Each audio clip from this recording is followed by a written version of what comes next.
Sila po yung mga taong hindi ganap na nakakaalam sa kalooban ng Diyos, ngunit nagkasala at haharapin sa paghatol. Kasi kaunti ang kanilang kaalaman.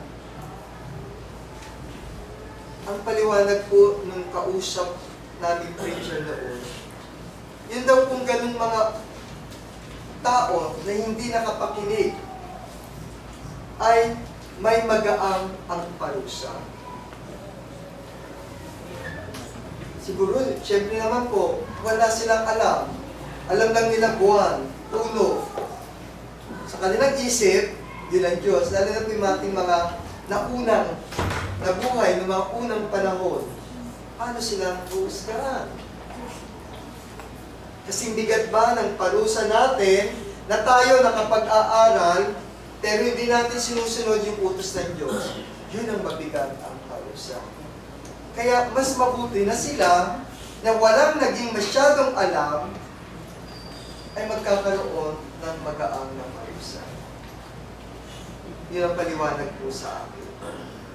Pero kung iisipin ko pa rin, tanging ang Diyos lang po ang magbibigay kung ano ang talagang magiging kaparusahan ng bawat isa sa atin.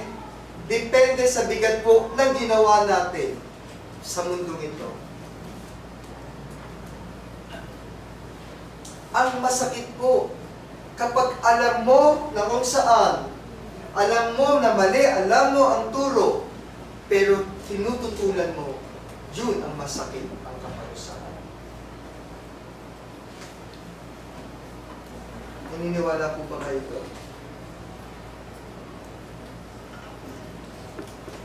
Dahil kahit po tayong mga believers na, kahit po tayong mga mananampalataya na, haharap at haharap tayo sa Panginoon.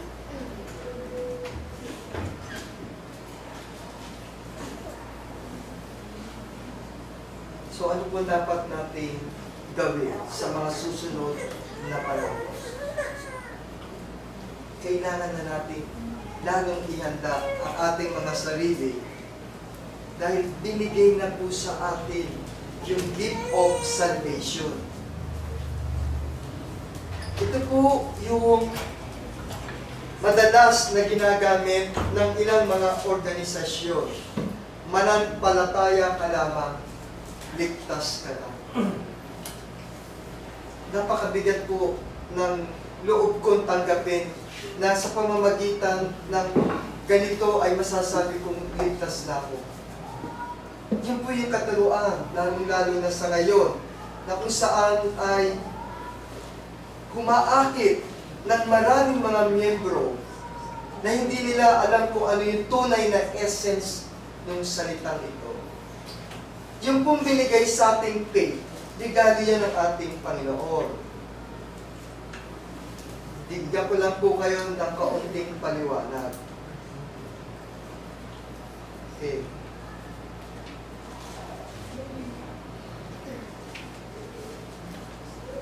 Sabi po nila, kapag daw tinanggap mo na yung faith, automatic ligtas ka na. Marami pong chapter and verses natin sa Bible na nagsasabi, ang anumang pananampalataya na walang gawa ay baog. Patay sa kanilang mga sarili. Doon sa turo ni Apostol Santiago na kung saan ang pananampalataya ay naipapakita sa pamamagitan ng mga gawa at hindi lamang sa pananalig. Kakalungkot po kasi na kung saan ay ginagamit ang talatang ito. Tama naman po manampalataya ka. Yun ang pinagkaloob na regalo sa atin ng Panginoon.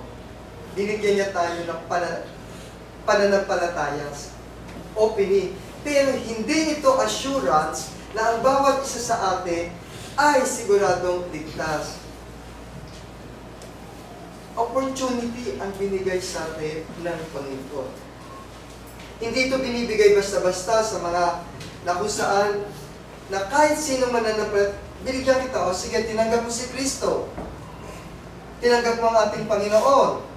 Nagsisi ka ba sa kasalanan mo? Tinalikuran mo ba yung mga maling gawain mo? Gumawa ka ba ng mga bagay na kabutihan para sa iyong mga kapwa? Eh wala. Ay, ligtas na ako eh. Hindi ko na kailangan yan. Parang mali yata ako yun. Nakatwiran. Eh, lahat tayo, ganun na lang. Eh, bukas makalawa, wala nang sasamba. Kasi lahat tayo may faith na sa puso natin. Kailangan mong linisin ang sarili mo. Pagtalikod sa masasama at pagsunod sa mga utos ng Panginoon sa pagpapakabanal at pagpapatuloy ng paglilingkod. Kaya marami pong naililigaw itong chapter and verses na ito eh. Abay, kaya po ako natutuwa eh, kasi ang bilis nilang dumami eh. Convenience ang tawag po natin doon. Dahil yun ang tinuturo, yun ang pinapangako.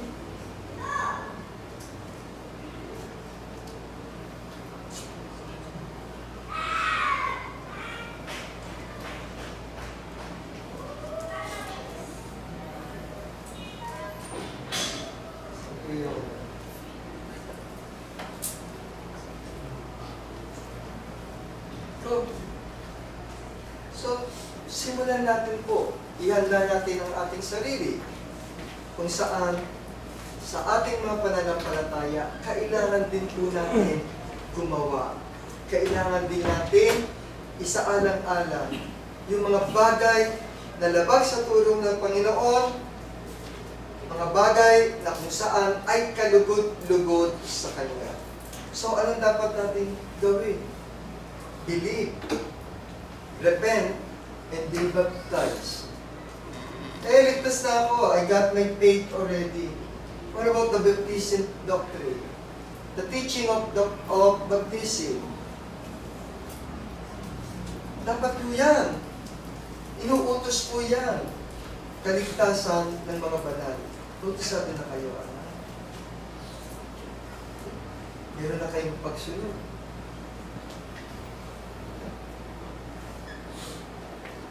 Hindi. Sa amin, okay lang. Kakanta lang kami doon sa okay na yun. Wala pong tinuro sa kanila kahalagahan ng bautismo. Wala nga pong tinuturo sa kanila yung kahalagahan ng Lord's Supper. Sa atin, binibigyan din po natin ito tuwing unang araw ng Sanlinggo. Dahil sa pamamagitan nito, inaalala natin ang Panginoon. Eh sila, pagkakantahan doon, puro awitan, kantahan, with musical instrument. Sino ang nilugod nila? Sarili nila, hindi ang Panginoon. Okay? Ang linaw po, oh. Believe, repent, and baptize.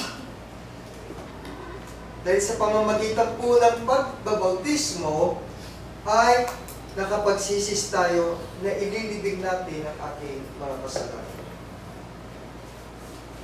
It's your choice. It's my choice. Kayo po ang pipili. Kayo ang gagala. Kayo ang magde-decide sa inyong mga sarili.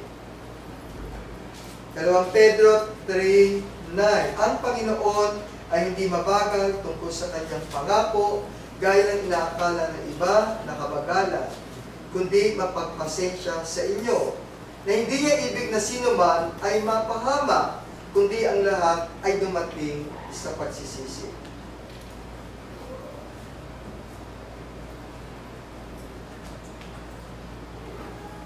Bilang reminder din po, iniimbitahan ko lang yung mga wala pa sa tamang pananampalataya.